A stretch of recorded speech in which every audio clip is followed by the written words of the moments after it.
seguimos con el tema de los distintos tipos de termómetros.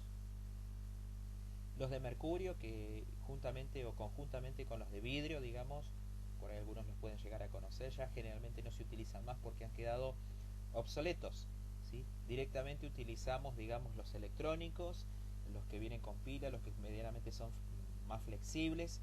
Se trata de evitar justamente los que sean rígidos, para no lesionar a pacientes, sobre todo aquellos que están muy vulnerables. Los desechables generalmente se pueden encontrar o se utilizan preferentemente para neonatos o para pediátricos, ¿sí? Es una tirita que tiene un determinado producto químico que colocado de manera directa, generalmente se coloca sobre la frente, habiendo secado todo lo que tiene que ver con la diaforesis, con la sudoración, me va a dar un valor, ¿sí? De que me va a indicar en qué estado está ese niño. No es 100% fiable, pero bueno, es algo de lo que todavía se está utilizando y se puede llegar a encontrar en algunas farmacias. Yo les decía que generalmente, yo ahora después les voy a mostrar lo que es un multiparamétrico, que es una computadora que me ofrece un monitor donde puedo observar y valorar todos los signos vitales. Hay una serie de cables, digamos, que se conectan directamente con el paciente y donde enfermería tiene que justamente conocer los valores, ¿sí?, de todos los signos vitales para detectar anomalías o valoraciones, digamos, erróneas que está ocurriendo en el aparato, porque el aparato justamente puede también ocurrir en algún error. Acordarme siempre que cuando un signo vital está alterado, alguno que otro también me lo está alterando. Así que bueno, es un dato no menor para tener en cuenta. Esa tabla, esa página que yo coloqué ahí es para aquellos que tienen el libro de manera física. Aquellos que lo tienen digitalizado en PDF, bueno, ahí tendrán que buscar y ver y bucear un poquito, navegar un poquito, leer más un poco, digamos, de los distintos tipos de termómetros. Pero a reglas generales, con esto estamos muy bien. Muy bien, bueno, seguimos con los lugares de medida de la temperatura central y superficial. Esta división, digamos, dentro de lo que tiene que ver con la variación, digamos, de la temperatura superficial y central, es importante que un enfermero o una enfermera tenga claro, digamos, cuándo está valorando temperatura central y cuándo superficial, porque justamente a la hora de plasmarlo en registros e informes, va a haber una variabilidad, digamos, de 0,5 a 1 grado centígrado en un paciente sano. Cuando hay otras alteraciones es importante, digamos, si el médico me manda a tomar temperatura central, digamos que esté colocando justamente el dispositivo en el área correcta. Lo mismo se ocurre, digamos, en el otro espacio. Vamos a definir un poquito. Dentro de la temperatura central, justamente la zona rectal, ¿sí? Ya vamos a hablar un poquito de posiciones y posturas, tal vez lo hable la profe Karina. Se coloca de costado al paciente, se protege, se coloca un biombo, se le da toda la seguridad al paciente, se le habla, se le explica qué es lo que vamos a hacer. Ya vamos a ver, digamos, cómo se coloca, pero a reglas generales es esto, ¿sí? En la zona rectal. Después, otro lugar de valoración de temperatura central tiene que ver con membrana timpánica, ¿sí? Esto es importante porque muchas veces uno en la farmacia o en otros lugares no explican bien, o a veces por el afán de vender y demás, y justamente uno está obteniendo un valor que considera elevado, pero tiene que ver con temperatura central y no superficial, ¿sí? Así que estos termómetros son muy parecidos a algo que se llaman otoscopios, que justamente tienen la funcionalidad de observar todo lo que tiene que ver con la cavidad auditiva, pero bueno, en este caso son termómetros. Pero tener claro que cuando yo coloco este termómetro en la zona del oído, lo que estoy valorando es temperatura central. Y las otras tres dice esofágica, arteria pulmonar y vejiga urinaria. También son lugares para valorar temperatura central. Obviamente que para hacer esta valoración es a través de medios invasivos. Lo coloca el médico, lo valoramos nosotros, ajustamos los valores conjuntamente con lo que nos va diciendo el médico, pero es importante también tener en claro, digamos, estos tres lugares que ya justamente, como dije recién y soy redundante, tienen que ver con la aplicación de determinados catéteres en las arterias, en la zona fágica y en la vejiga. Dentro de lo que es superficial, bueno, en la zona cutánea, aquello que está justamente ligado con la piel, hace un rato hablábamos de los desechables, que generalmente se utilizan en pediátricos o neonatos. En la zona axilar, ¿sí? En el hueco axilar es donde un lugar donde valoramos temperatura superficial. Oral, en la parte de la boca, justamente también es un lugar donde valoramos temperatura superficial. Y yo coloqué acá, no recuerdo si lo dice la bibliografía, en zona inguinal, en aquellos pacientes que están postrados, en aquellos pacientes, digamos, que es un poquito más dificultoso por distintas situaciones, valorarlo en zona axilar, puedo valorarlo en zona inguinal. Perfecto. Seguimos. Datos a tener en cuenta en la medición de la temperatura, importante. Se debe advertir a los pacientes que no se retire el termómetro antes de tiempo. Claro, yo tengo que estar siempre dialogando con el paciente. Eso no quiere decir que voy a ser extremadamente verborrágico, pero yo le tengo que ir explicando al paciente cada paso que voy haciendo y a veces hasta ser redundante porque el paciente puede estar aturdido, asustado, no comprende nuestra terminología, que a veces no nos damos cuenta y se nos escapa. Entonces dice, ¿cuándo se toma oral? Esperar de 20 a 30 minutos antes de efectuar la medición. ¿Cómo es esto? Justamente, en el caso de que el paciente haya ingerido líquidos calientes, de que haya fumado, de que haya tenido alguna pastilla mentolada, etcétera, etcétera, ¿sí? Que se haya hecho un enjuague bucal, esperar un ratito en el caso, digamos, de la temperatura oral. Por eso siempre lo más preferencial es en la zona axilar. Preparar el equipo, claro, esto ya vamos a ir charlando. Siempre tengo que ir chequeando todo el equipo en una bandeja. La bandeja tiene que estar limpia. El equipo, ya sea que me lo provea el hospital o que sea personal mío, yo lo tengo que valorar de que sea funcional, de que no me dé lecturas erróneas, en el caso de que sean electrónicos, pilas y demás, de que esté funcionando ese equipo y no que vaya al lado del paciente y recién ahí me di cuenta de que hay algo que no funciona adecuadamente. Termómetro adecuado, a depender la zona donde voy a hacer justamente la valoración. Gasas suaves, en el caso que yo tenga que hacer una higiene, generalmente la tengo que hacer. A veces usamos algodón, pero también se pueden utilizar gasas suaves. ¿Por qué suaves? Para no rayar y no maltratar el equipo, que es justamente un elemento para medición y de precisión. Lubricante solo para la medición rectal. ¿Sí? Ahí colocamos un poquito a veces de vaselina para favorecer, digamos, la introducción del termómetro y después lo vamos a tener que obviamente higienizar. Bueno, dice pluma, hoja de curso clínico o impreso de signos vitales. Yo lo copié textualmente de lo que estaba en la bibliografía. Nosotros usamos pluma, usamos la virome. Y es más, ya casi no se escribe más, ya lo estamos todo plasmando dentro de lo que son las computadoras de los distintos servicios, donde vamos colocando todo lo que tiene que ver con signos vitales. Bueno, en el caso de la temperatura oral, dice colocar bajo la lengua en el espacio sublingual posterior a un lado del centro de la mandíbula. Obviamente que cuando hacemos esta valoración tiene que ser un paciente, digamos, que está despierto, que puede colaborar. Si está ligeramente obnubilado, no responde a órdenes simples o está confundido, justamente no vamos a hacer la valoración de temperatura oral porque se puede lesionar el paciente, nos puede lesionar a nosotros cuando hacemos la técnica.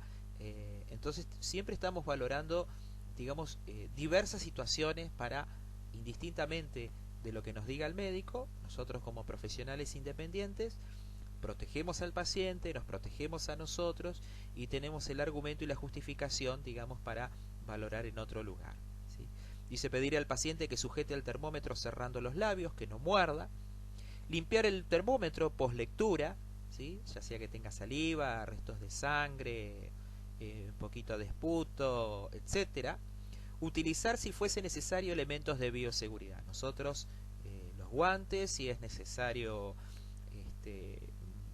antiparras, barbijo, etcétera, para justamente evitar en el caso de que el paciente, sobre todo en estas cuestiones que estamos viviendo hoy por hoy, nos tosa en la cara y etcétera, y evitar justamente, digamos, enfermedades de transmisión a través de gotitas de flush, a través de contacto directo, etcétera, ¿sí? Por eso es importante tener la historia clínica en la medida de lo posible, pero bueno, los elementos de seguridad ya los vamos a ir charlando con más detenimiento. Medición de la temperatura rectal, también siempre es prioritario, lavarse las manos, ¿sí? Lavarse las manos lo tengo que saber, lo tengo que anotar, lo tengo que decir, no lo tengo que dar por sobreentendido, ¿sí? Cuando ustedes rindan, acuérdense que al lavarse las manos tienen que anotarlo, tienen que colocarlo, ¿sí?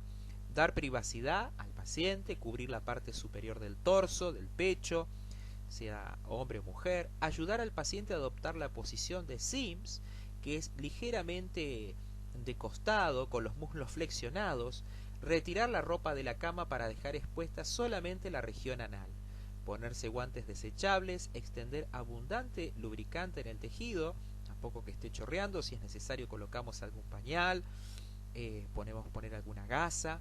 Con la mano no dominante separar las nalgas, suave, voy diciendo, voy charlando con el paciente dentro de un ámbito de respeto y de pudor.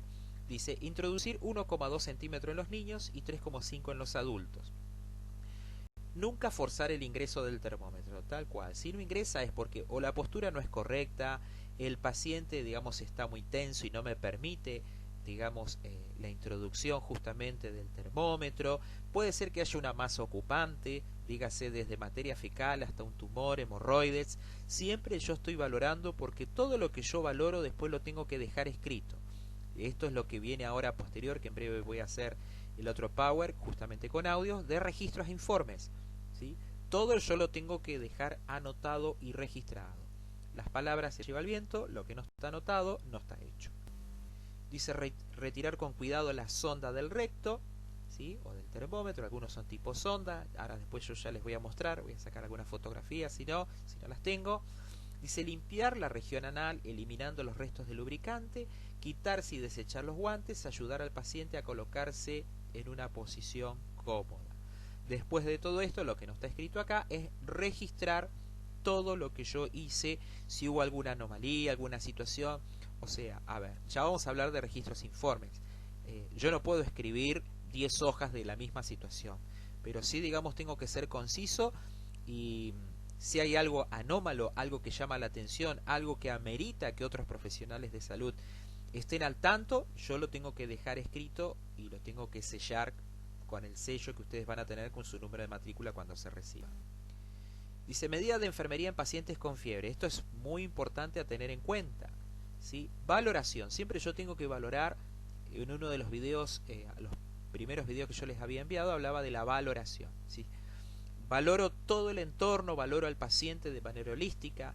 Dice, valorar factores contribuyentes como deshidratación, infecciones o temperaturas del medio ambiente. ¿Sí? Puede ser que el paciente en causas no infecciosas, cuando hay deshidratación, justamente me eleva la temperatura. Infecciones, bueno, hay justamente hay un pirógeno, hay alguna situación, digamos, que me está afectando de que el paciente se le eleve la temperatura. Y algunos factores del medio ambiente. Dice obtener todos los signos vitales. ¿Sí? Una de las cosas que yo tengo que obtener, si yo detecto al paciente con fiebre, generalmente el paciente va a estar taquicárdico, el paciente puede estar disneico o taquipneico. Ahora un poquito al final de la diapo lo dice oxígeno si fuera necesario. En algunos pacientes con fiebre, que están muy lábiles, que significa que están hemodinámicamente inestables, que les baja la saturación porque se les subió justamente la frecuencia cardíaca, están respirando mucho más rápido, entonces necesitan algunos tipos de paciente oxígeno. Acordarse que el oxígeno es una droga, le tengo que avisar al médico y a ver qué indicación de oxígeno me da para este paciente mientras transcurre el periodo febril. Observar el color de la piel, ya vamos a hablar de distintas coloraciones de la piel, cuando hay factores predisponentes previos, un paciente que es fumador, un paciente que es asmático va a tener un determinado color de piel, un paciente, digamos, que tiene alguna afección hepática o algún otro tipo de situación, va a tener otra coloración de piel, etcétera, etcétera. Valorar la temperatura de la piel, claro, ¿por qué? Porque esto es importante, algo que habíamos visto, creo que yo ya les había mandado a buscar, todo lo que tiene que ver con difusión, perfusión, justamente determinadas zonas distales, quiere decir aquellos lugares que están lo más alejados del tronco, como podría decirse miembros superiores o inferiores, los dedos, puede aparecer un cierto color azul que tiene que ver con falta de irrigación. Bueno, ahí me está confirmando de que el paciente también puede llegar a precisar oxígeno. Obviamente lo voy a valorar desde la manera objetiva, ¿sí? desde la manera objetiva es a través, digamos, de algún aparato que me sense. El médico indistintamente va a decir, digamos, si necesita algún tipo de extracción de sangre para tener una prueba más fehaciente y documentada también de laboratorio. Eso se llaman datos complementarios.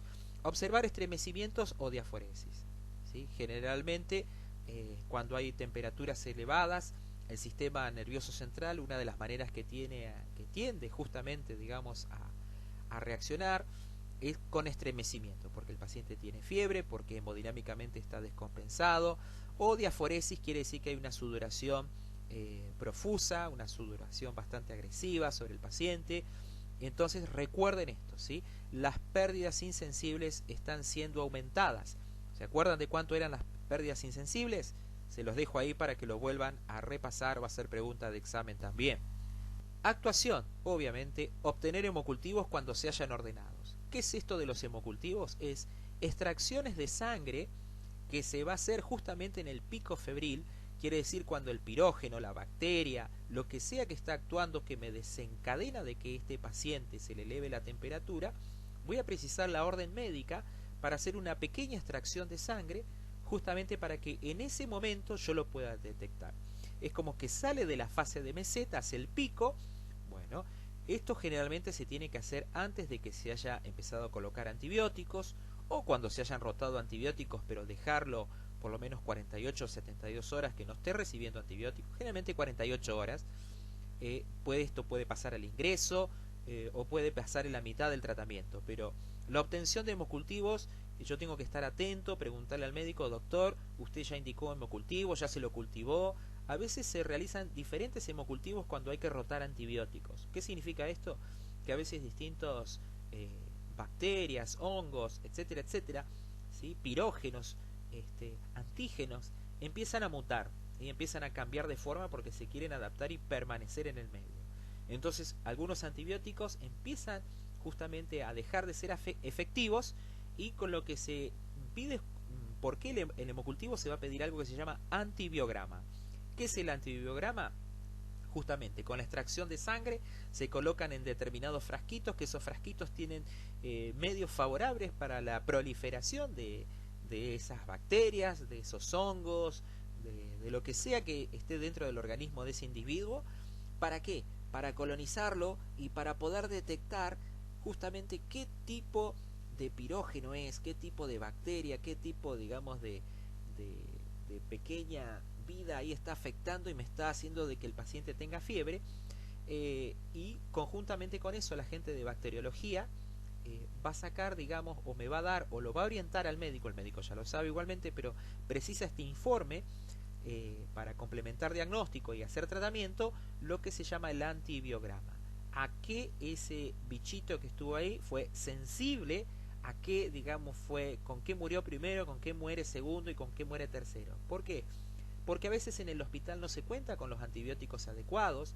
Por eso siempre, cuando es muy importante que el médico haga un buen diagnóstico y una buena clínica, para empezar con antibióticos que no son tan fuertes en el caso de que justamente la bacteria mute, cambie, porque quiera sobrevivir, yo tenga, digamos, un antibiótico de mayor espectro y que sea más favorable. Recordemos que muchas veces hay varias bacterias de diferentes nombres. Hay bacterias, hay virus, hay hongos, todo conjunto dentro de un mismo individuo, porque a veces hay varias infecciones o afecciones que están injuriando este individuo. Iniciar los tratamientos para reducir el calor son la aplicación de medios físicos, no precisamos órdenes médicas, es una actividad totalmente independiente. Por supuesto que cuando hay que medicar, ahí sí voy a precisar la orden médica para colocar un antitérmico. Pero para utilizar los mecanismos físicos de radiación, conducción, convección y demás, no preciso orden médica, es una actividad independiente que justamente, digamos, no amerita medicarlo al paciente y puedo llegar a aliviar ese episodio febril y mejorar un confort en el paciente. Otra de las cuestiones, observar el gasto urinario, ¿sí? No menor a 50 mililitros hora. Si el paciente tiene una sonda vesical, bueno, justamente el paciente no se va a estar dando cuenta, digamos cuando micciona, yo voy a tener que hacer una cuenta. Si yo estoy sacando la bolsa de orina, os la estoy vaciando cada 2, 3, 4 horas, 5 horas, voy a tener que hacer una cuenta justamente cuánto orina por hora en relación a lo que hay en esa bolsa colectora. En el caso de que no haya una bolsa colectora con una sonda vesical, bueno, le voy a pedir al paciente que orine, en el caso de que sea hombre, en un papagayo, en la mujer en una chata, ¿sí? Porque necesito valorar, digamos, cuánto está orinando en relación, digamos, de cuantificarlo, ¿sí? Para cualificarlo, bueno, ahí preciso justamente que esté en un recipiente. ¿Por qué? Porque para eh, cuantificarlo necesito justamente que esté en un recipiente rígido, que no esté en el inodoro, ¿sí? Para cualificarlo, o sea, ver las calidades o las calificaciones que amerita esa orina, indistintamente de la cantidad que orinó, si tiene olor, si es muy ácida, el color que tiene y demás, bueno, justamente, digamos, preciso observar, en el caso, digamos, de que el paciente esté conjuntamente con materia fecal en el inodoro, no lo voy a poder hacer, por eso yo tengo que direccionar al paciente, en estos casos previos, digamos, cómo recolectar las muestras, cómo recolectar la orina, para que el enfermero o la enfermera la pueda valorar. Otra de las cosas que yo tengo que valorar es la integridad cutánea, cómo ese paciente, digamos, dentro, digamos, de todo lo que tiene que ver con su piel. Es un paciente que ya vino muy injuriado, es un paciente que vino con muchas lesiones previas. Eh, lo que yo tengo que evitar, no solamente por una cuestión de confort, que es algo no menor, es que después que pase el episodio febril, tratar de baño suave con agua templada, ¿sí? O calentita al paciente, cambiarle las sábanas para que justamente, digamos, pueda descansar mejor, ¿sí? Un dato no menor que tiene que ver con la atención directa del paciente que hace enfermería.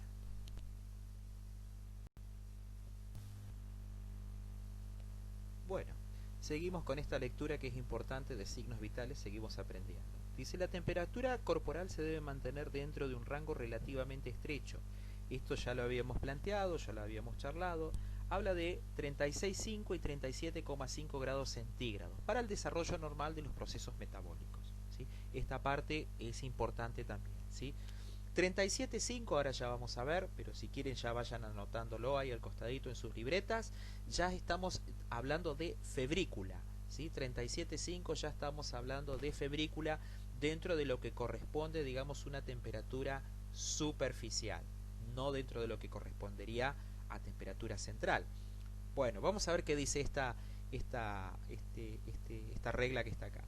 Dice que la temperatura axilar 36,5, digamos, estamos dentro de una fase, digamos, de homeostasis, oral, un poquito más elevada, 37 grados centígrados, rectal, bueno, ustedes ya conocen a qué corresponde, digamos, esta valoración de temperatura, ¿sí? Ya tiene que ver, digamos, con temperatura central, rectal y esofágica, de 37 a 37,2 grados centígrados, y en la esofágica 37,2 grados centígrados, ya es un poquito más elevada dentro de lo que corresponde, digamos, a valores de temperatura central, como para ir teniendo un poco, digamos, esto estamos hablando de un individuo sano, obviamente que a esto habría que ver historia clínica de distintas cuestiones, digamos, previas del paciente, ¿sí? Pero esto es para tener una idea de la normalidad, digamos, en un paciente medianamente joven, ¿sí? Convengamos que, a ver, tanto en medicina, en enfermería, todo lo que es salud, no siempre 1 más 1 es 2. ¿Qué significa esto? Que cada paciente va a tener también un valor que no puede llegar a ser pero que es normal en relación, digamos, a esa persona. Lo explico mejor. Un ejemplo, un paciente que es fumador hace 20 o 30 años, que tiene sus arterias tapadas, que tiene placas de ateroma, obviamente que va a ser un paciente que a nivel superficial, justamente porque hay un montón de micros capilares que ya están obstruidos y demás, ni hablar cuando hay colesterol elevado, etcétera, etcétera, diabetes no tratada, un montón de cuestiones previas, justamente, digamos, la normalidad para ese paciente, que desarrollando y alterando todos los signos vitales, no solamente la temperatura, ¿sí? Quiere decir de que él de manera crónica, ¿sí? Desde hace muchos años, digamos, que tiene esa forma de vida, de que tiene esta patología y el cuerpo se ha adaptado, obviamente que no van a ser estos valores, ¿sí? Este es un dato no menor que tengo que tener no solamente con temperatura, sino con todo el resto, digamos, de los valores cuando yo tengo que hacer un diagnóstico de enfermería, ¿sí?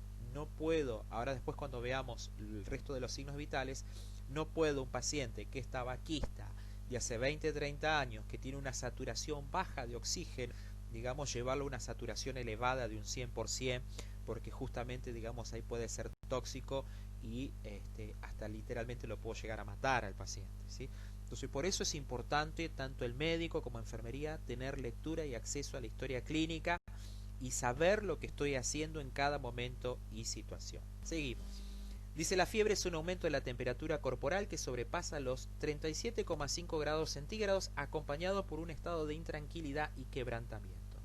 Dijimos hace un rato que 37,5 ya empieza algo que se denomina antes de la fiebre. El paciente está con 37,5, se denomina subfebril. A los 38 grados centígrados ya va a ser fiebre propiamente. Obviamente que esta situación me está avisando de que algo está pasando en el individuo, por lo cual está elevando la temperatura. ¿Qué está pasando? Desde un proceso, digamos, de que, vamos a poner este caso, un paciente que ya está internado, pero que está muy cubierto con frazadas y él no se las puede quitar, bueno, simplemente con retirarle, no es que el paciente estaba desarrollando hipertermia o fiebre porque estaba en un proceso infeccioso o demás, ¿sí? Sino que justamente, digamos, él no se podía sacar las frazadas. Ahora, hay otras situaciones, ¿sí?, donde justamente lo que charlamos un poquito antes, el pirógeno está actuando en determinados momentos, ¿sí?, sale de la meseta, bueno, entonces detectar y anotar es importante en qué horarios, ¿sí?, estoy detectando o el paciente me avisa que tiene fiebre. El paciente me dice que se siente que tiene más calor, que siente que está transpirando, hago la valoración, o sea, eso es lo subjetivo. ¿Cómo es lo objetivo? Lo objetivo es cuando ya coloco el termómetro y puedo decir si verdaderamente este paciente ya está con fiebre o está en un episodio subfebril. Bien. Causas infecciosas, microorganismos. Causas no infecciosas, neoplasias y traumatismo encefalocraneal. Esta parte, digamos, subrayenla, ténganlo claro, es pregunta de parcial, es pregunta de final, ¿sí? Causas infecciosas, todos los microorganismos que a ustedes se les ocurra. Causas no infecciosas que pueden desarrollar fiebre, neoplasias, tiene que ver con tumores, eso búsquenlo un poquito más ahí el término, y traumatismo encefalocraneal que justamente me afectó sistema nervioso central, me modificó punto de ajuste, me modificó, digamos, todo lo que tiene que ver el sistema nervioso central, no es propiamente infeccioso. Que conjuntamente después del TEC vaya a desarrollar algunos coágulos y eso me dé algunos procesos infecciosos, bueno, ahí quiere decir que esa situación está sinergizada. ¿Recuerdan esta palabra? Sinergismo y antagonismo. Sinergismo quiere decir que está potenciada. Había una causa que producía fiebre que no era infecciosa, pero ahora también se hizo infecciosa. Dice, la asociación de fiebre, signos y síntomas contribuye en el denominado síndrome febril. Síndrome a punto de signos y síntomas, ¿sí? Febrícula o estado subfebril, bueno, un poquito lo que estábamos hablando hoy, 37,5 grados centígrados, ya empieza el estado subfebril. Fiebre propiamente, 38 grados. Ya cuando estamos en 38 grados el paciente tiene fiebre, ¿sí? Obviamente que yo ya empiezo con los mecanismos, digamos, de atención directa cuando el paciente ya me está diciendo de que, o yo valoro, digamos, de que está en 37,5, o ya me está diciendo que tiene calor. Bueno, ahí voy viendo, está diaforético, cómo está, digamos, su gasto urinario, está orinando, no está orinando, está deshidratado, está ansioso, qué es lo que está pasando. Tengo que ver, ya lo vamos a charlar en otras cuestiones. Por eso es tan importante signos vitales. Tal vez por medios intravenosos se está pasando una determinada medicación, de que el paciente está haciendo algún tipo de reacción alérgica, no la tolera, le duele, se puso taquicárdico, se puso diaforético. Bien, tengo que ver todo el conjunto de la situación. Elevada o severa, 39 a 41 grados centígrados, ya es grave, ya es bastante grave. E hiperpirexia, arriba de los 41 grados centígrados ya se denomina hiperpirexia, es bastante más complicado. Convengamos que arriba de los 38, 39 grados ya empieza a haber injuria celular, ¿sí? Por eso yo al paciente lo tengo que hidratar. Si después de la injuria, ¿qué persiste o qué sigue? Si la injuria persiste, bueno, viene la muerte, la necrosis celular, ¿sí? Empiezan a morir las células y demás porque salen de la homeostasis, salen de su medio adecuado para sobrevivir. La febrícula es un estado febril que no supere los 37,5 grados centígrados y de cotidiana repetición. Puede deberse a procesos inflamatorios, neoplásicos o a la deficiente regulación neurológica del calor. Bien, otro dato, hace un ratito lo habíamos hablado de esta cuestión. Bueno, y acá empezamos ya con presión arterial, ¿sí? Empieza con esta definición, dice que es la fuerza lateral que actúa en las paredes de una arteria por la pulsación de sangre a presión desde el corazón. La presión arterial sistémica en el sistema de las arterias del cuerpo es un buen indicador de salud cardiovascular. La sangre fluye por todo el sistema circulatorio debido a los cambios de presión, correcto, se desplaza de un área de alta presión a una de baja presión.